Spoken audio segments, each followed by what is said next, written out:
latest from the press, maririnig na. Eksklusibo mula sa report ni Reggie Bunoan, Gerald Anderson at Maha Salvador spotted sa Alban.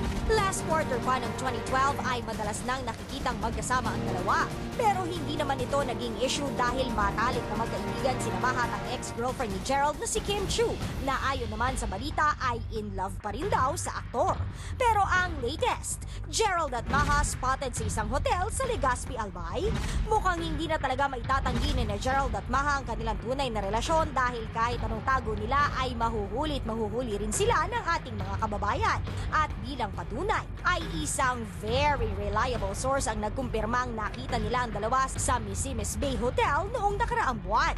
At pagdidiin pa ng ating source, very sweet daw sina Gerald at Maha at mukhang hindi lang daw sila basta-basta magkaibigan o magkabarkada lamang. Kaya naman ang latest na tanong, pag-iibigang Gerald at Maha may basbas nga ba ni Kim Chu at Matteo Guricelli? Kim, boto nga ba kay Maha? Abangan ang iba pang exclusive interview sa Chika mula sa mga kapatid natin sa press.